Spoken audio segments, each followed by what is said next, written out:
In this video, we're going to have a look at inverse functions. And basically what this chapter does for us is take everything that we focused on back in grade 11 with regards to the parabola or the quadratic function, our straight line, and even our exponential function. And we're going to take everything that we dealt with there and apply them now to a slightly different idea. And you'll see as we go along that even though this concept of an inverse function is quite new to you, it's actually a fairly straightforward concept to understand. But before we can get into the new work, we need to basically remind ourselves of what exactly a function is. So, I've written it here that a function is a set of numbers, or even a graph, where every element of the domain maps to one element of the range. Now you read something like that in a maths textbook and it seems really complicated. But you've got to think of it like this. We're speaking about the domain, and you guys know the domain is all the x values. And that maps to one element of the range. And that word range over there refers to all the y values. So all we're basically saying in this definition here is that for every x value, you can only have one y value. So if you're ever given a situation where you've got more than one y value for one x value, then you know that that is not a function. And when dealing with functions, we get a couple of different types. And I've drawn them before, an example of each one below. So the first one that we've got here, this is a straight line function. And you can clearly see that if we choose any x value on this function, it goes straight across and only touches one y value. So for every x value, there is one y value. So firstly, it is a function, and we call it a one-to-one function. So for every y value, we have one x value. And then likewise, if we go across and look at the parabola in the next picture, this is an example of what we call a many-to-one function. And you can sort of think of it like this. We can have many y values to one x value.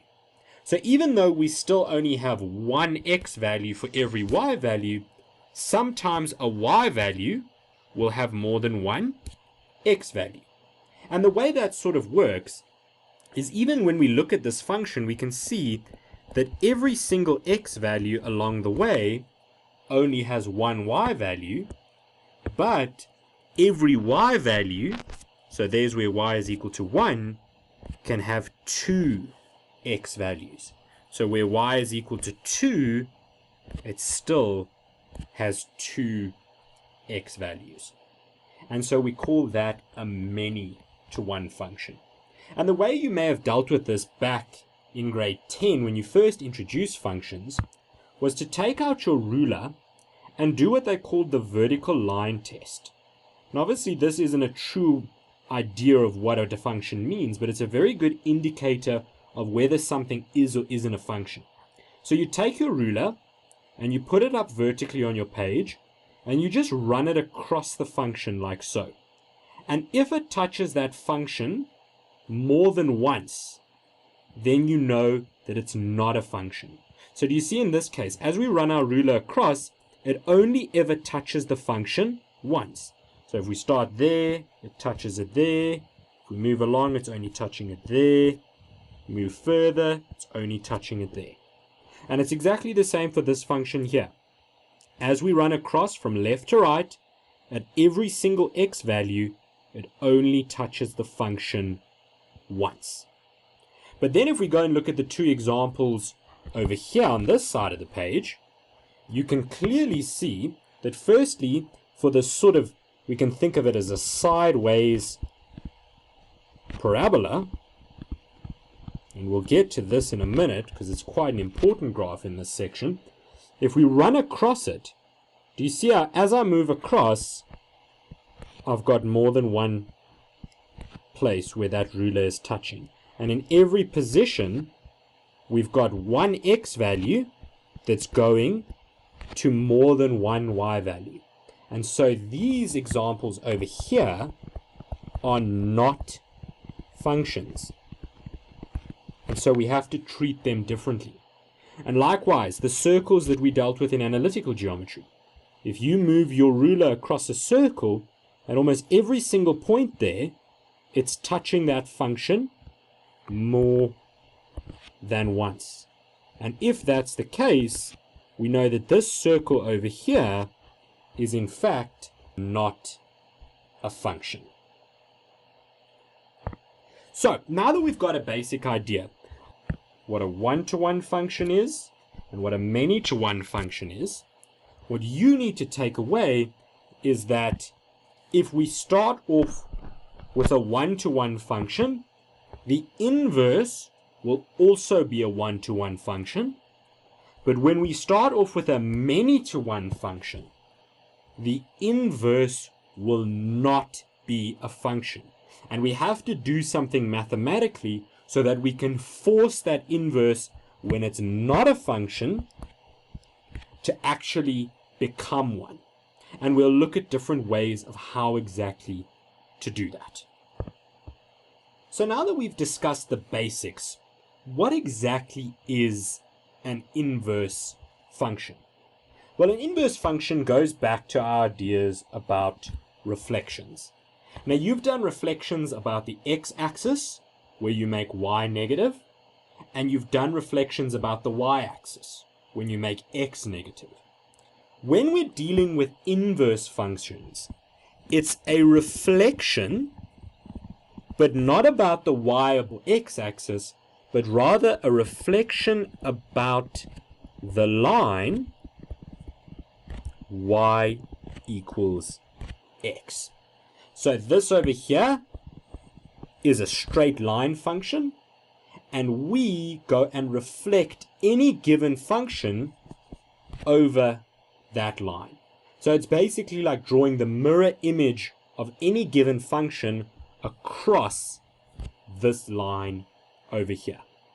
And the way that we go about to find the equation of an inverse function is really straightforward as well. Because we know that we're dealing with a function where y is equal to x, all we need to do is take our function and swap our x and y value. So we swap that x and y value, and because it's a function, we always want it in the form where we've got y equals. So all we need to do is swap y and x, and then do some algebra so that we get y to be the subject of the formula again. And so let's look at an easy example then. We've got this function y is equal to 2x. And you know immediately that that's a straight line function with a y-intercept of 0 and a gradient of 2. And what we're going to go and do is swap x and y. So when we do that, we're going to get, for our inverse now, we're going to get x is equal to 2y. And it's quite straightforward because all we've done is swap that y and that x. And then we do our basic algebra to make y the subject again. So we would get that y is equal to x over 2. And just in case you can't see that, x over 2 is in fact a half x. So the inverse of this function is a half x, which is also a straight line. So we've gone from a one-to-one function to a one-to-one inverse. Now let's have a look at exactly how that would look if we plotted this function out on a Cartesian plane. So here's an x and y axis in front of us. There's our y axis, our x axis. And we're going to start off by plotting the line y is equal to x. So this red dotted line over here, that's y is equal to x. And what we're going to do is plot the function y is equal to 2x, which is in green over here, and we're going to reflect it about this line. So imagine if this was on a piece of paper, we folded it over so that this piece would move over here, and this piece would be reflected and move over here. And when we plot that out, it looks something like that. And so basically what we've done is we've taken this green function and we've completely flipped it across this line y is equal to x. So here's y is equal to 2x, and this is y is equal to a half x. And that's all an inverse function is really, where we're going to take a normal function that we've been dealing with all this time, we're going to swap x and y, and when we do that, it's going to make a mirror image across this y is equal to x line over there. What though would happen if we had something like a many-to-one function? And we gave that example was like a parabola. Now throughout this part of the video, I want you to be very aware of the notation that we use for an inverse function. And I'll introduce it to you briefly. If we are given a function f of x, the inverse of that function is written as f to the minus 1 of x. So this negative 1 over here doesn't mean we're going 1 over f of x. Rather, we're saying that this is the inverse, and the inverse is a function that is reflected about the line y is equal to x. So that's what an inverse function is. Let's then look at this example over here. So we've got f of x is equal to x squared. So our function is f of x equals x squared. To get our inverse, we simply swap x and y. So our inverse will be y is equal to x squared. Then we swap x and y, so it'll be x is equal to y squared. But we want the y on its own. And so we need to use our algebra, and we'll get y is equal to plus or minus the square root of x. And the way that we would write that in proper notation is f to the negative 1x is equal to plus or minus the square root of x. Now, just to give you a bit of an idea of how that looks, is something like this. So if we've got a normal set of axes like so, we know that the function f of x equals x squared is a normal parabola that would look something like that. You can use any graphing software to draw it out for yourself. And then if we wanted to reflect it about this line y is equal to x, we would end up with a function that looked something like that. And we dealt with that in the beginning, and we said that if we took a ruler and ran it over that function, it would touch it more than once. So this inverse that we've drawn out here is in fact not a function. And I'd like to show you what happens if we use graphing software to plot this inverse function. So we've still got our line in the middle here, y is equal to x, and then we plot y is equal to x squared, which looks something like this. A nice normal parabola. But if I then plot the inverse, y is equal to the square root of x, it only draws this piece over here. It hasn't drawn the piece at the bottom. And there's a reason for that. And that's because the computer is automatically restricting the domain. And so we need to ask ourselves, what exactly does it mean to restrict the domain? And how would we put that into practice when answering a question in our exams? So what the computer does automatically is decides on one of two things. It decides whether firstly x is going to be positive or x is going to be negative. And we call this over here, choosing what x is, as restricting the domain. And you can see here the domain obviously refers to all of the x values. So we are restricting the domain to either be greater than 0, which means it will be positive, or to be less than 0, when it will be negative. And the way that looks is something like this. So going off what we originally drew over here, if we wanted to restrict the domain, well, we can do it in two ways. We can either do it with x greater than or equal to 0, or x less than or equal to 0.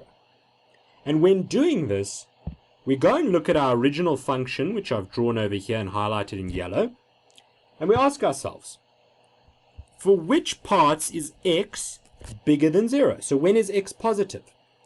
And you can find that by highlighting the positive part of the x-axis and then cutting the function in half and only picking the part that you want, which is that bit over there. And so we would draw it out like so. So if I said to you, draw a parabola with only positive x values, you would draw this piece over here, because we don't want any of these negative x values on that side. And that's basically how we go about restricting the domain. But then, if I have said to you that x is positive in our normal function, and we know that when getting an inverse, we swap x and y, that would mean that for our inverse function, we can only take the values where y is positive. So if in the original we've got x values greater than 0, then for the inverse, we would have y values greater than 0. So go and look at your inverse function, which I'm going to highlight in blue, and ask yourself, which part of that function sits on the positive y-axis or by the positive y-axis? And you'll see that it's only that part over there. That part that I've highlighted in blue has got positive y values, because there's our positive y-axis. And so when we sketch that in, it would look like that. And so that would be our function and its inverse when we have restricted the domain. And by restricting the domain, do you see now if I pulled that ruler out, there we didn't have a function when looking over here, but now by restricting the domain, we do have a function. So we've basically forced the inverse to become a function. And we can do the exact same thing then by making x negative.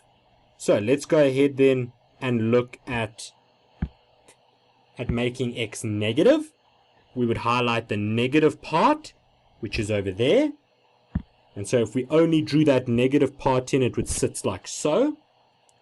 And if we've got negative x values on our function, then for our inverse, we will have negative y values. So highlight the part of your function with negative y values. It would be like that. And so our inverse would be over there like so. And so there's our function, and there is our inverse. And just be sure to label it as well in an exam. So there's f negative 1, there's f of negative 1. Now, computers will do that automatically, but when you're in an exam, you will need to choose to either restrict it positively, in which case you will have these functions drawn over here, or negatively, when you will have these two functions drawn over there. And both of these are correct. It's just up to you, or up to what the question asks you, which version you will draw in an exam. Let's then have a look at the second example. And this time we're given g of x is equal to negative a half x. So the function that we're given is y is equal to minus a half x squared. And the inverse then will be where we swap x and y. So we will get x is equal to negative a half y squared. And that would then mean that we get y squared is equal to negative 2x. And that's for when I deal with the negative and that 2 over there. And so I would end up with y is equal to plus or minus the square root of negative 2x. Now, a lot of you might find this very strange because I've gone and drawn a negative under the square root. And so you may be asking the question, how can that be possible? Well, guys, remember that if we go and sketch out the function y is equal to negative a half x, it would look something like so. It would be an upside down parabola or a sad-faced parabola. And do you see how this function only has negative y values? It doesn't have a single positive y value. And that means if we go and swap x and y around for our inverse, that the inverse function will only have negative x values. So that means that this x value over there will always be negative. And so we will have a negative over there, and the x values will always be negative. And we know that a negative times a negative gives you a positive. So because of the fact that we will only have negative x values for this function, we know that we can have that negative sign in front. And if you sketch that out using the table function on your calculator, it would look something like this. And you can see clearly now that we only have negative x values, just the same way as we only had negative y values for our normal function. And so we've got to go ahead and restrict the domain. So we look at this and we ask ourselves, we can make x greater than or equal to 0, or we can make x less than or equal to 0. If we make x less than 0, we're focusing, or greater than 0, we're focusing on our original function, and we ask, where does that original function have positive x values? Well, it only has positive x values over there. And so 1/2 of your function would be drawn out over there. And if we dealt with positive x values, then we need to deal with positive y values for our inverse. And if you went to your inverse and highlighted the positive y values, it would be that portion over there. And so your inverse would be drawn like so.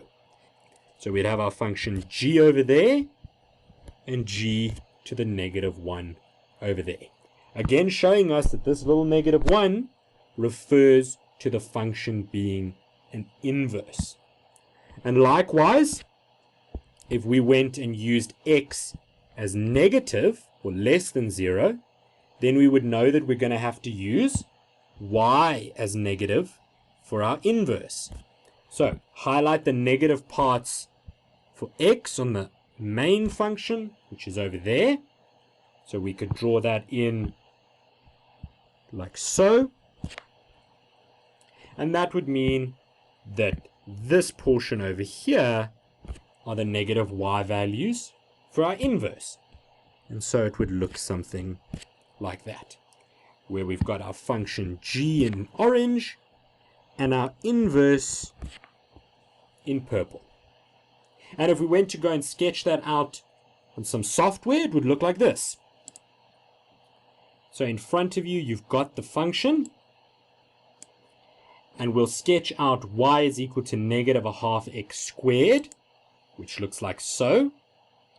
And the inverse, negative 2x, the software is going to automatically restrict the domain, and we get that portion over there.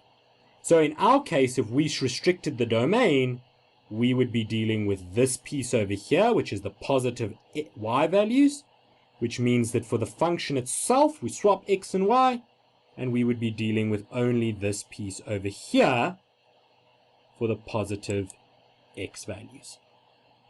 So that's how we deal with inverse functions. We're simply swapping x and y, and if we're given a many-to-one function, when we look for the inverse, we're going to have to restrict the domain by either letting x only be positive or only be negative, so that we can force our inverse to also become a function.